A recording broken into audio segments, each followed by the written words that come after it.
Welcome to DM classes. DM ক্লাসে আপনাদের সকলকেই স্বাগত। আজ আমরা আলোচনা করব এনটিএ ইউজিসি নেট।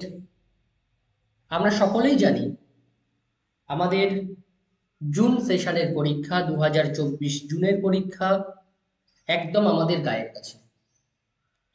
আমাদের এখন প্রত্যেকের কাজ প্রিভিয়াস ইয়ার্স প্রশ্ন এবং প্রচুর প্রচুর এমসিকিউ সলভ করা এবং সেই এমসিকিউগুলোর প্রপার ব্যাখ্যা দেখে দেখে সলভ করা। তার কারণ প্রত্যেকটা এমসিকিউর আন্ডারে যে অপশানগুলো থাকে সেই অপশানগুলো থেকেও কিন্তু নেক্সট প্যাটার্নের প্রশ্ন হয় বা নেক্সট বারের প্রশ্নও কিন্তু আসে। আমরা বিভিন্ন প্রত্যেকবারের পরীক্ষায় সেটা খেয়াল করেছি। তোমাদের কাজ যে ভিডিওটাকে বানানো হচ্ছে, যে ক্লাসটা তোমরা করছো বর্তমানে, স্কিপ না করে প্রথম থেকে শেষ পর্যন্ত ওভারঅল থেকে দেখার। তাহলে কি হবে, তোমরা এখান থেকে অনেকগুলো ডেটা পাবে এবং এই ডেটাগুলো তোমরা খাতায় লিখে নেবে। আর তোমরা যারা নাও লিখতে পারো, আমাদের যে হোয়াটসঅ্যাপ গ্রুপ আছে, টেলিগ্রাম গ্রুপ আছে, তোমরা যদি এখানে জয়েন হয়ে যাও, তোমরা এখান থেকে পিডিএফটা পেয়ে যাবে।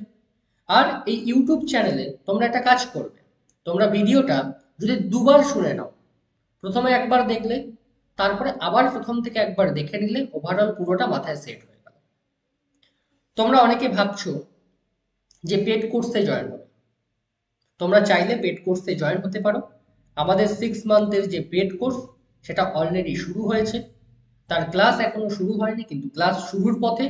তোমরা এখন থেকে জয়েন হয়ে যাও এবং তোমরা তাহলে প্রথম থেকে একদম শেষ পর্যন্ত যে ডিসেম্বরের যে নেট, সেই নেটটাকে মাথায় রেখে তোমরা ভালো করে পড়াশোনা করতে পারবে।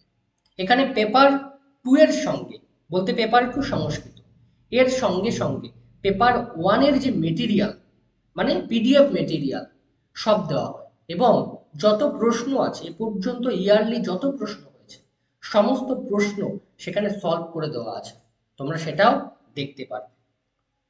আসি আজকের প্রশ্ন।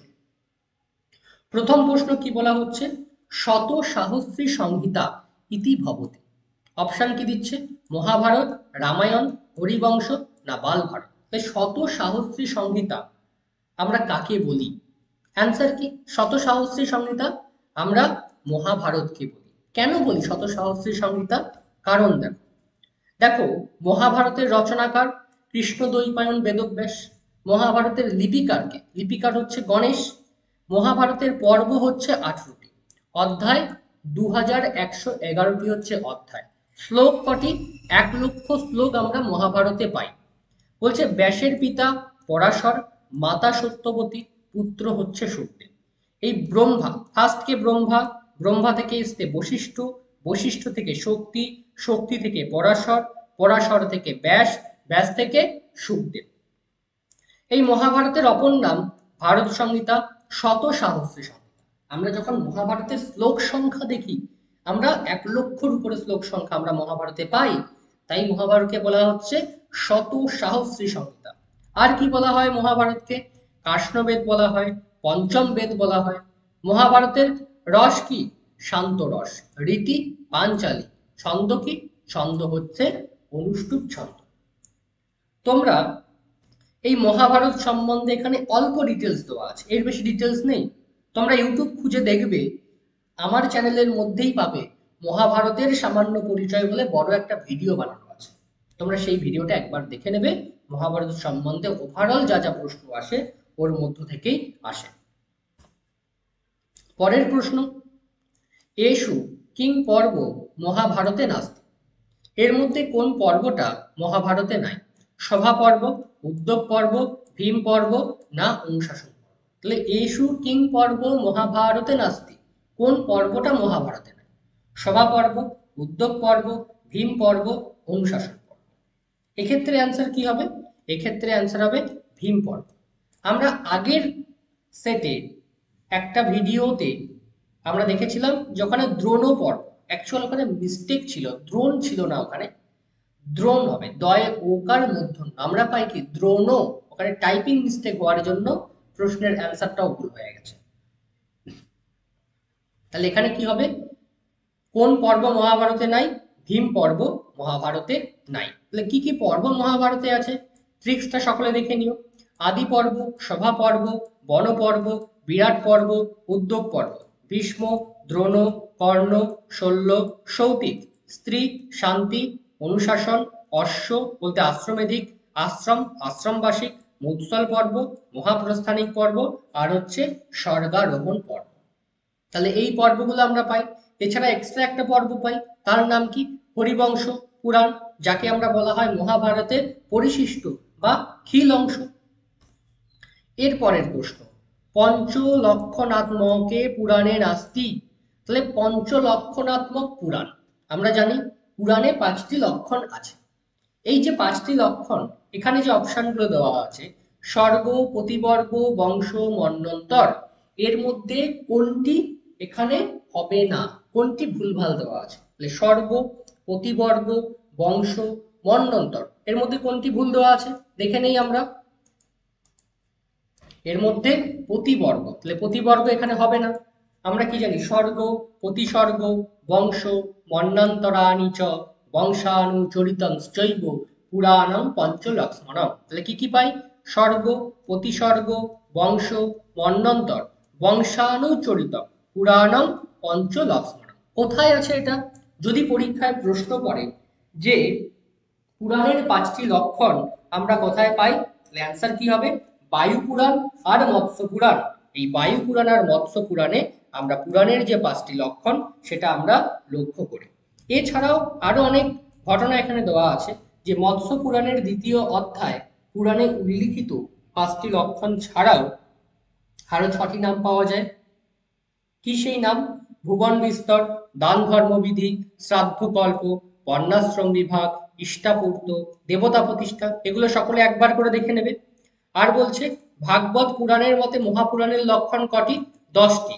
স্বর্গ, বিসর্গ, বৃত্তি, রক্ষা, অন্তর, বংশ, বংশানুচরিত, সংস্থা, হেতু আর অপশ্রী।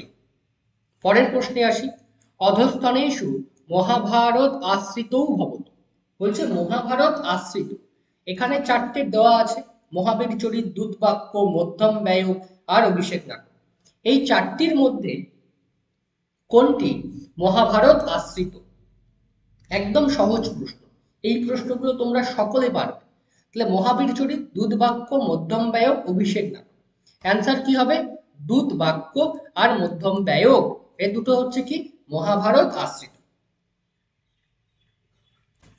আমরা জানি এই মহাভারত আশ্রিত যে নাটক, মহাভারত আশ্রিত মহাকাব্য, চম্পু কাব্য, এই নামগুলো একবার করে পড়ে নেবে। চবিজ্ঞান শকুন্তলম কালিদাস, বেণীসংহার ভট্টনারায়ণ, বালভারত রাজশেখর, দুধঘটকোচ ভাস, কর্ণভার ভাস, মধ্যম ব্যয় ভাস, পঞ্চরাত্র ভাস, উরুভঙ্গ ভাস, দুধবাক্য হচ্ছে ভাস, যেটা একটা স্ত্রী চরিত্র বর্জিত একটি নাটক। মহাকাব্য শিশুপালবধ, মাঘ, নৈষচ্চরিত শ্রীহর্ষ, কিরাতার্জুনীয়ম ভারবী, তারপরে চম্পু কাব্য নলচম্পু ত্রিবিক্রম ভট্ট, ভারত চম্পু অনন্ত ভট্ট, পাঞ্চালী স্বয়ম্বর চম্পু নারায়ণ ভট্ট, দ্রৌপদী পরিণয় চম্পু হচ্ছে চন্দ্র কবি। পরের প্রসঙ্গ এবং পরের প্রশ্ন, অধস্তনেষু রামায়ণ আশ্রিত ন ভবত। তাহলে কোনটি রামায়ণ আশ্রিত নয়? অপশন কি দিচ্ছে? দুধবাক্য, ভট্টিকাব্য, কুন্দমালা, সমুদ্র মন্থন। তাহলে অধস্তনেষু রামায়ণ আশ্রিত ন ভবত, তাহলে কোনটি রামায়ণ আশ্রিত নয়? এটা অ্যান্সার করতে হবে। দুধবাক্য, ভট্টিকাব্য, কুন্দমালা আর সমুদ্র মন্থন। কি হবে অ্যান্সার?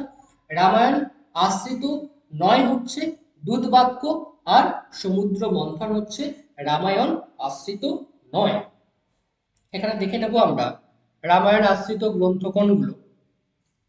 বলছে সমুদ্র মন্থন হলো হিন্দু পুরাণে উল্লিখিত সর্বাধিক জনপ্রিয় শ্রুতি।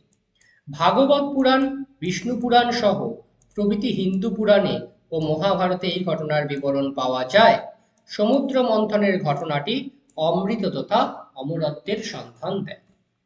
তাহলে এক্ষেত্রে রামায়ণ আশ্রিত যে গ্রন্থগুলো আমরা দেখব, কালিদাসের রঘুবংশম, কুমার দাসের জানকী হরণ, ক্ষেমেন্দ্রের রামায়ণ মঞ্জরি, ভট্টির ভট্টিকাব্য, কবি অভিনন্দের রামচরিত, ধনঞ্জয়ের রাঘব পাণ্ডবীয়, চক্রকবির জানকী পরিণয়, প্রাকৃত বা প্রবর সেনের সেতুবন্ধ, ভাসের অভিষেক বা প্রতিমা, ভবভূতির মহাবীর চরিত উত্তর রামচরিত, মুরারির অনর্ঘ্য রাঘব, রাজশেখরের বাল রামায়ণ, দিকনাগের কুন্দমালা, জয়দেবের প্রসন্ন রাঘব, দামোদর মিশ্রের হনুমান নাটক, শক্তিভদ্রের আশ্চর্য চূড়ামণি, চম্পুর মধ্যে ভোজের রামায়ণ চম্পু, অনন্ত ভট্টের রামকথা, বেঙ্কটাধ্বরের উত্তর চম্পু, লক্ষ্মণ ভট্টের চম্পু রামায়ণ, দিবাকরের অমোঘ রাঘব, বিশ্বনাথ সিংহের রামচন্দ্র চম্পু, আর চিত্রকাব্যের মধ্যে রাম লীলামৃতম, বিলম কাব্য, যাদব রাঘবীয়ম। পরের প্রশ্ন, শ্রীমদ্ ভাগবত পুরাণে কতি স্কন্দানি সন্তি? দ্বাদশ, দশ, পঞ্চদশ, অষ্টম। শ্রীমদ্ ভাগবত পুরাণ কতি স্কন্দানি সন্তি? দ্বাদশ, দশ, পঞ্চদশ না অষ্টম? অ্যান্সার কি হবে? দ্বাদশ। কেন বলা হচ্ছে দ্বাদশ? দেখো, আমরা বললাম কি পুরাণ? শ্রীমদ্ ভাগবত পুরাণ। তাহলে ভাগবত পুরাণের স্কন্দ কটি? 12টি স্কন্দ। এখানে বিভিন্ন পুরাণ সম্বন্ধে দেওয়া আছে। যারা পেড কোর্সে আছে তাদের কাছে পুরোটা আছে। তোমরা চাইলে পেড কোর্সে জয়েন করলে তোমরা এরকম ওভারঅল পুরো ছকটা পেয়ে যাবে, যেখানে এরকম ছক করে করে সব জিনিসগুলোকে সাজানো আছে। একবার দেখলে তোমরা পড়ে মুখস্থ করতে পারবে। পরের প্রশ্নে যাই। অধস্তনেষু স্কন্দ পুরাণস্য সপ্ত বিভাগেষু ন গণ্যতে। স্কন্দ পুরাণের সপ্ত বিভাগের মধ্যে ন গণ্যতে, গণনা করা হয়। অপশন কি বলছে? মহেশ্বর, কাশী, অবন্তী, নাগ। এই চারটের মধ্যে কোন দুটিকে সপ্ত বিভাগের মধ্যে গণনা করা হয় না? অ্যান্সার কি হবে? মহেশ্বর আর নাগ, এই দুটোকে সপ্তের মধ্যে গণনা করা হয় না। তাহলে সপ্তের মধ্যে কারা কারা আছে প্রশ্ন মনে হতে পারে। তাহলে বলছে স্কন্দ পুরাণ। তাহলে স্কন্দ পুরাণের শ্লোক সংখ্যা ৮১,০০০। একটা আকারে বৃহৎ পুরাণ এটি। প্রবক্তাকে স্কন্দ বলছে, কার্তিকেয়ের অপর নাম হচ্ছে স্কন্দ। এই পুরাণে 7টি খণ্ড: মাহেশ্বর খণ্ড, বৈষ্ণব খণ্ড, ব্রহ্মখণ্ড, কাশীখণ্ড, অবন্তী, নাগর আর প্রভাস। এখানে অপশন কি আছে? কাশী আছে, অবন্তী আছে, নাগর বলেছে, এটা মহেশ্বর। এখানে কি বলেছে? মহেশ্বর নয়, মাহেশ্বর। তাহলে ওখানে বানান ভুল আছে, তাই ওটা সঠিক অ্যান্সার হলো না। বলছে মহামহোপাধ্যায় হরপ্রসাদ শাস্ত্রী নেপালের রাজকীয় গ্রন্থশালা থেকে এই পুরাণের পুঁথি আবিষ্কার করেন। এই পুরাণের কাশীখণ্ডে গঙ্গা সহস্র নাম ও স্তোত্র লক্ষ্য করা যায়। তাহলে কোন পুরাণ? স্কন্দ পুরাণ। স্কন্দ পুরাণের কাশীখণ্ডে গঙ্গা সহস্রনাম স্তোত্র লক্ষ্য করা যায়। পরের প্রশ্ন, অধস্তনেষু স্মৃতিশাস্ত্রকারেষু গণ্যতে। বলছে এর মধ্যে স্মৃতিশাস্ত্রকার কারা কারা? হরিত, সংবৃতি, অত্রি না বৃহস্পতি? কে কে? হরিত, সংবৃতি, অত্রি না বৃহস্পতি? কে অ্যান্সার হবে? স্মৃতিশাস্ত্রকার কোন দুজনের নাম এখানে হবে?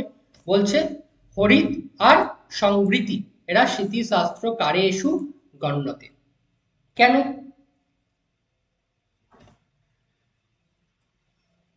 এক মিনিট, এখানে প্রশ্নটা একটু ভুল আছে,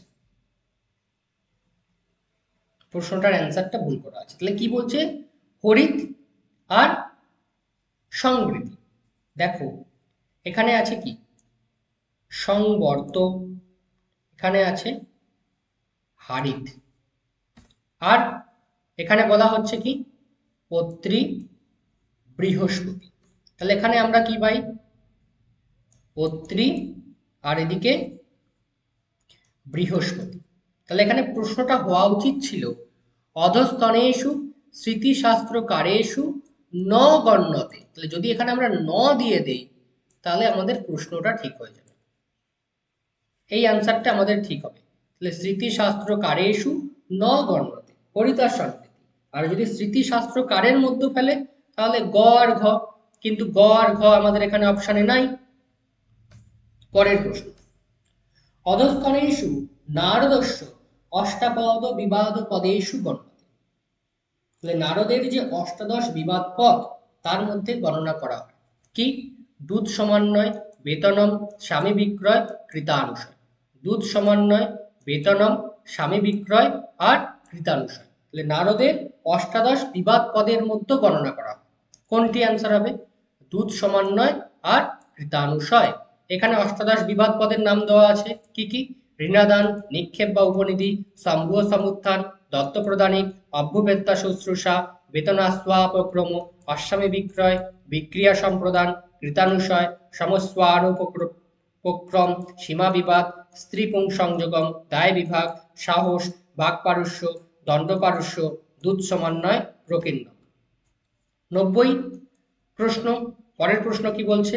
ক্ষত্রিয় হি প্রজারক্ষণ শস্ত্রপাণি হি প্রচণ্ডবৎ বিজিত্য পর সৈনানি শিতিং ধর্মেণ পালয়েৎ ইতি শ্লোকো কুস্মিন স্মৃতি গ্রন্থে বর্ততে। মনুস্মৃতি, যাজ্ঞবল্ক্য স্মৃতি, নারদ স্মৃতি না পরাশর স্মৃতি? এটা অ্যান্সার কি হবে? এটা আমরা পরাশর স্মৃতিতে পাই। কোথায় পাই? পরাশর স্মৃতির 1.58, তাহলে 1.58 তে আমরা পাই এটা। ক্ষত্রিয় হি প্রজা রক্ষণ শাস্ত্রপাণি প্রচণ্ডবৎ বিজিত্য পরম সৈনানি ধীতিং ধর্মেণ পালয়েৎ। পরের প্রশ্ন। রাজ্ঞা কে সভাসদ কার্যা? ধর্মজ্ঞা, ব্রাহ্মণা, প্রিয়বাদিনা, হিতকামিনা। কি বলছে? রাজ্ঞা কে সভাসদ কার্যা, যে রাজা কেমন ব্যক্তিকে সভাসদ হিসেবে নিযুক্ত করবে? ধর্মজ্ঞ, ব্রাহ্মণ, প্রিয়বাদী না হিতকামী? এখানে আমাদের অ্যান্সার কি হবে? রাজা ধর্মজ্ঞা সভাসদ কার্যা। এখানে বলছে দেখো যে রাজা শ্রুতাধ্যয়ন সম্পন্ন্যা ধর্মজ্ঞা সত্যবাদিনঃ রাজ্ঞা সভাসদ কার্যা রিপো মিত্রে চ যে সভা। তাহলে রাজা সেই বেদ মীমাংসাদি ব্যাকরণেদি যে শাস্ত্র আছে সেই শাস্ত্রে অভিজ্ঞ ধর্মশাস্ত্রবিদ এবং সত্যবাদী ও শত্রু মিত্রে সম মনোভাব সম্পন্ন যে ব্যক্তি, রাজা তাকে সভাসদ হিসেবে নিযুক্ত করবে। তাহলে যে ব্যক্তি বেদ, মীমাংসা, ব্যাকরণাদি প্রভৃতি শাস্ত্রে অভিজ্ঞ, ধর্মশাস্ত্রবিদ, সত্যবাদী এবং যে শত্রু আর মিত্রে সম মনোভাবা সম্পন্ন, তেমন ব্যক্তিকে রাজা সভাসদ হিসেবে নিযুক্ত করবে। এখানে ব্রাহ্মণা, প্রিয়বাদিন, হিতকামী একটাও অপশন এই কারিকার বা শ্লোকের মধ্যে আমরা পাচ্ছি না 2 নম্বরের মধ্যে। পরের প্রশ্ন। অধস্তনেষু ক্রোধজ ব্যসনেষু গণ্যতে। অধস্তনেষু ক্রোধজ ব্যসনেষু গণ্যতে, এর মধ্যে ক্রোধজ ব্যসন কোনগুলো? কি বলছে? পরিবাদ, দ্রোহ, বৃথার্থ্যা আর ঈর্ষা। পরিবাদ, দ্রোহ, বৃথার্থা আর হচ্ছে ঈর্ষা। তাহলে ক্রোধজ ব্যসনের মধ্যে কোনগুলি আছে? তাহলে ক্রোধজ ব্যসনের মধ্যে আছে দ্রোহ আর ঈর্ষা। কি বলা হচ্ছে এখানে? দ্রোহ আর ঈর্ষা। এখানে আমরা খ আর ঘ অ্যাকচুয়াল এইটা আমাদের কারেক্ট অ্যান্সার।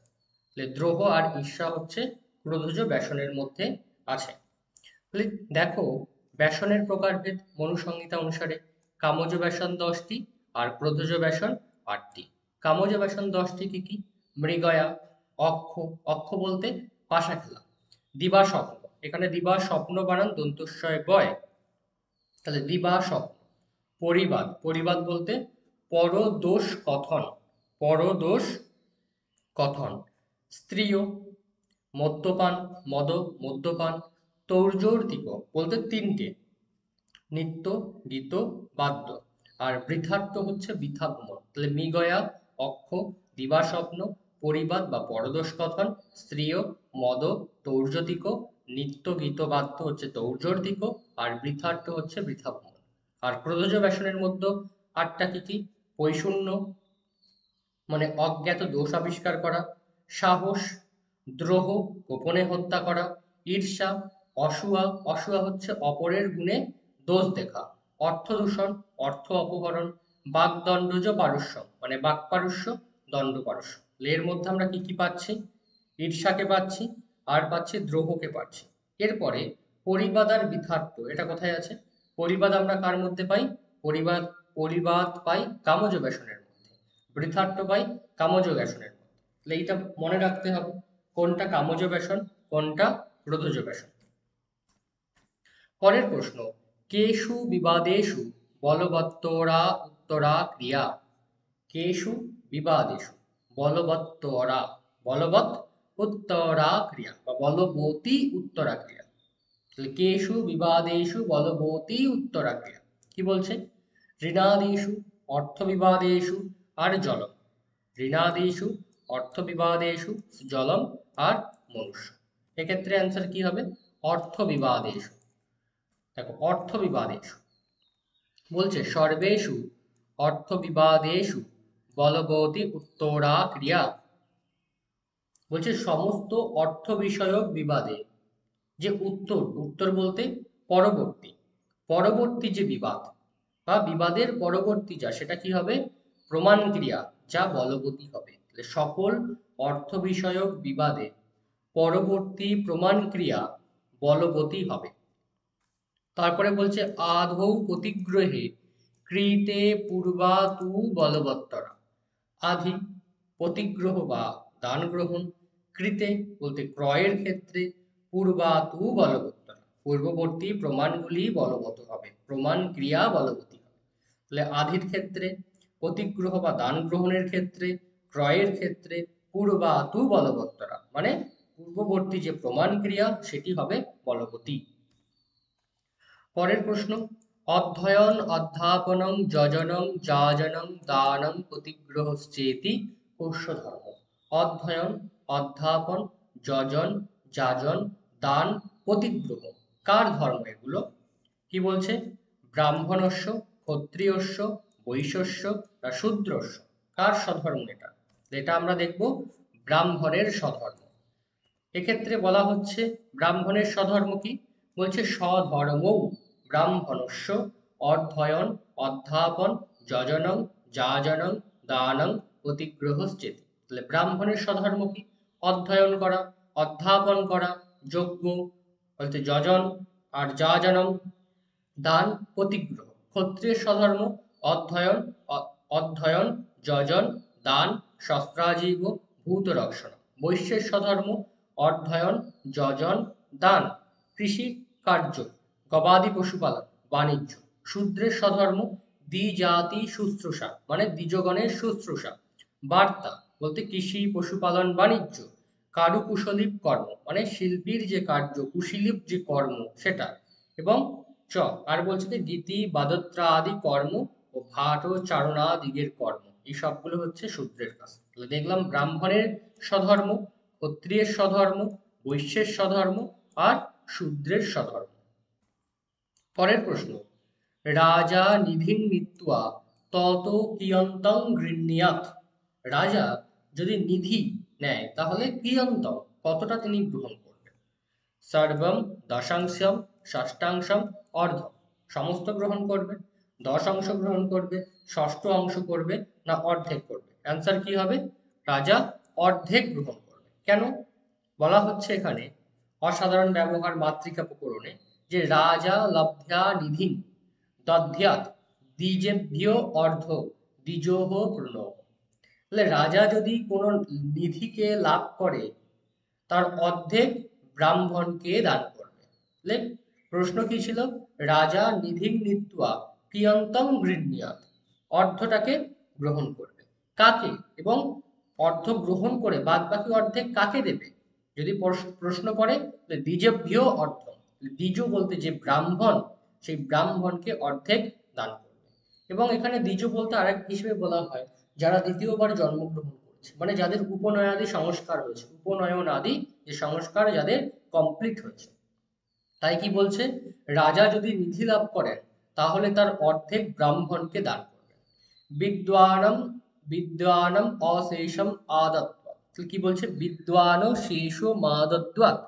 তাহলে বলছে যদি কোনো বিদ্বান বা সেক্ষেত্রে যদি কোনো ব্রাহ্মণ যদি নিধি লাভ করে থাকে তাহলে রাজা লাভ করলে ব্রাহ্মণকে অর্ধেক দান করবে। আর যদি ব্রাহ্মণ লাভ করে তাহলে সে সমস্ত কিছু গ্রহণ করবে।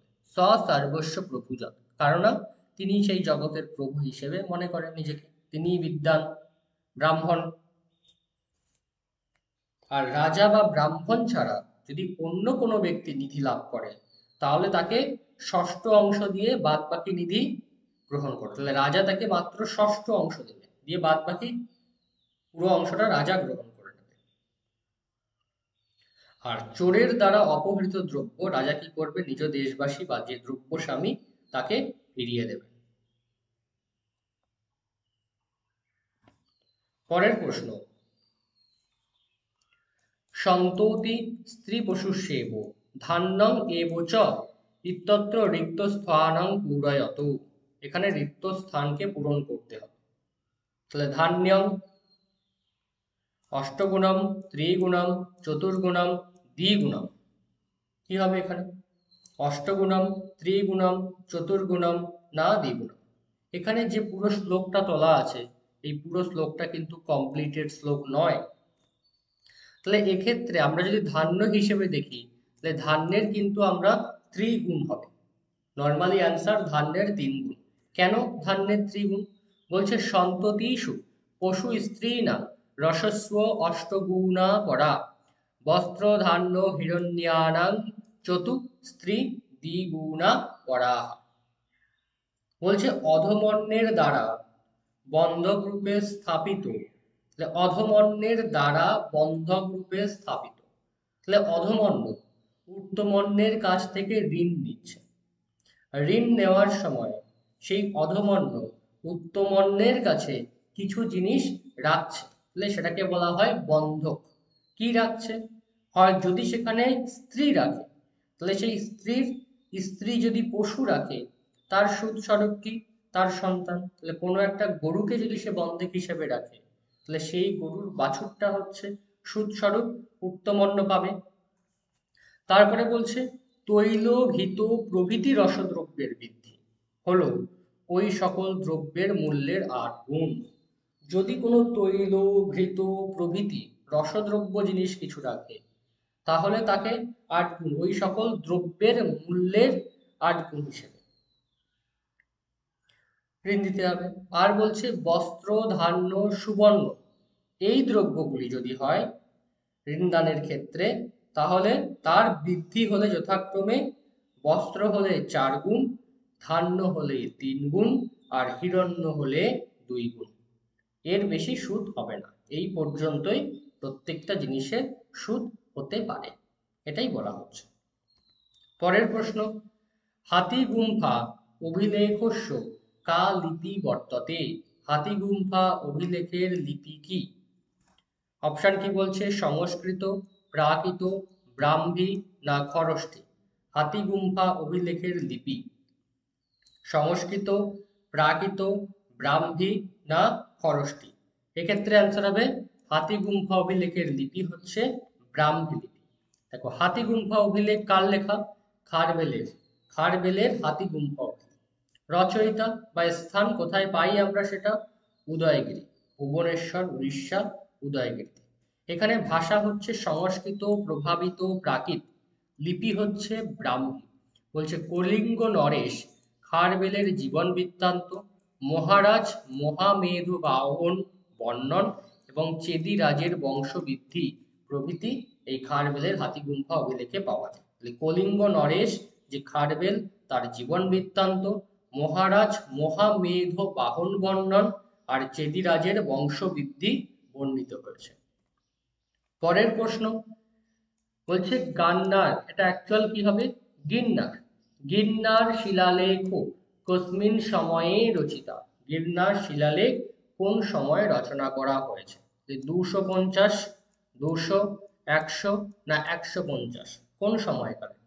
গিরনার শিলালেখ হচ্ছে 150 খ্রিস্টাব্দ।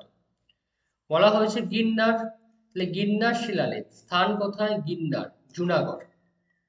ভাষা কি এই শিলালেখের? সংস্কৃত। লিপি কি? লিপি হচ্ছে ব্রাহ্মী। বলছে বুলারের মতে অভিলেখের অক্ষরগুলি দক্ষিণ ভারতীয় ব্রাহ্মী। এখানকার কাল হচ্ছে 150 এডি, বলতে 72 শতাব্দ। বিষয় কি? সুদর্শন হ্রদের ঝঞ্ঝা বিধ্বস্ত সেতুর পুনর্নির্মাণ, রুদ্রদামার বংশ পরিচয়, গুণাবলী, আকৃতি, প্রকৃতি, দিগ্বিজয় ও সুশাসকত্ব প্রভৃতি। বলছে খ্রিস্টপূর্ব 4র্থ শতকে বৈশ্য পুষ্যগুপ্তকে দিয়ে এটি নির্মাণ করেন মৌর্য সম্রাট চন্দ্রগুপ্ত। পরে খ্রিস্টপূর্ব 3য় শতকে সম্রাট অশোকের সময় যবনরাজ তুফাসফের তত্ত্বাবধানে এই বাঁধের সাথে প্রণালী যুক্ত করা হয়। পরের প্রশ্ন, আইহোল শিলালেখ কস্য অস্তি? কার আইহোল শিলালেখ? অশোকের, চন্দ্রগুপ্তস্য, দ্বিতীয় পুলকেশিন, সমুদ্রগুপ্তস্য। অশোকস্য, চন্দ্রগুপ্তস্য, দ্বিতীয় পুলকেশিন আর সমুদ্রগুপ্তস্য। অ্যান্সার কি হবে? আইহোল শিলালেখ, দ্বিতীয় পুলকেশিন। আইহোল শিলালেখ কার? দ্বিতীয় পুলকেশিন। তাহলে বলছে আইহোল শিলালেখ, দ্বিতীয় পুলকেশীর আইহোল শিলালেখ। রচয়িতা স্থান বিজাপুর, বাদামি, কর্ণাটকে। ভাষা কি? সংস্কৃত। লিপি হচ্ছে দক্ষিণ ব্রাহ্মী। বলছে এখানে দ্বিতীয় পুলকেশীর রাজ প্রশস্তি, রবি কীর্তি, বিষ্ণু স্তুতি, চালুক্য বংশের বর্ণন এবং কদম্ব বংশের উল্লেখ পাওয়া যায়। তাহলে দ্বিতীয় পুলকেশীর রাজ প্রশস্তি আছে, রবি কীর্তি, বিষ্ণু স্তুতি এবং চালুক্য বংশের বর্ণন আছে এবং কদম্ব বংশের উল্লেখ এখানে পাওয়া যায়।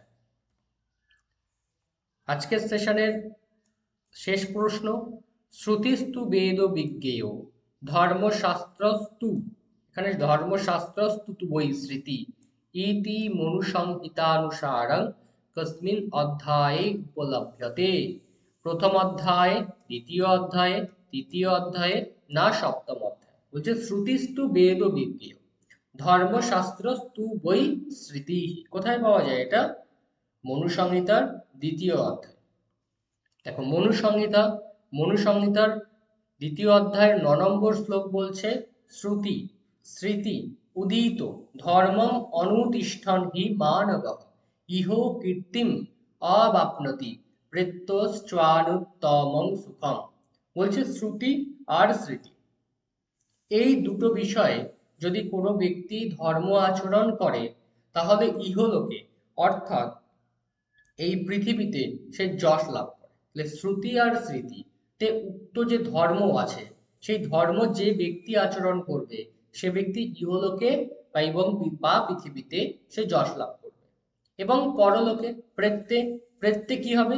চ্বানুত্তমং সুখম, চ অনুত্তমং সুখম। তাহলে পরলোকেও সে উত্তম যে সুখ বা শ্রেষ্ঠ যে সুখ সেই সুখ সে লাভ করবে। পরে বলছে শ্রুতিস্তু বেদ বিজ্ঞেয় ধর্মশাস্ত্রন্তু বৈ স্মৃতি তে সর্বার্থেষু মীমাংসে তাভ্যাং ধর্ম হি নির্বভা। বলছে শ্রুতিস্তু বেদ বিজ্ঞেয়, শ্রুতিকে আমাদের বেদ বলে জানতে হবে, ধর্মশাস্ত্রন্তু বৈ স্মৃতি আর ধর্মশাস্ত্রকে স্মৃতি বলে জানতে হবে। শ্রুতিকে বেদ বলে জানতে হবে, ধর্মশাস্ত্রকে স্মৃতি বলে জানতে হবে। তে সর্বার্থেষু মীমাংসেভ্য, তাহলে কি বলছে? অমীমাংসেভ্য। বলছি সমস্ত বিষয়ে এই দুটো বলতে শ্রুতি আর স্মৃতি এরা তর্কের দ্বারা বিচারযোগ্য নয়, কেননা শ্রুতি আর স্মৃতি থেকে কি প্রকাশিত হয়? ধর্ম প্রকাশিত হয়। শ্রুতি আর স্মৃতি দুটো বিষয় ধর্মকে প্রকাশ করে, তাই এই দুটো বিষয়ের মধ্যে কখনো তর্ক করা উচিত নয়, এটাই এখানে বোঝাতে চাচ্ছে। তাহলে আজকের আমরা ওভারঅল ইউনিট 9 and 10 যেখানে রামায়ণ, মহাভারত, অভিলেখ, লিপি, অর্থশাস্ত্র এই সমস্ত থেকে আমরা প্রশ্ন দেখতে পাই। আমরা দেখলাম 20টা মতো আমরা প্রশ্ন দেখলাম এবং তার যথাযথ অ্যানালাইসিস আমরা দেখলাম। আপনারা সকলে ভিডিওটা দেখুন, কেমন লাগলো অবশ্য কমেন্টস করে জানাবেন আর ভিডিওটা আপনার বন্ধুদের মধ্যে অবশ্যই শেয়ার করবেন। যারা চ্যানেলটিকে এখনো সাবস্ক্রাইব করেননি অবশ্যই চ্যানেলটিকে সাবস্ক্রাইব করে নেবেন।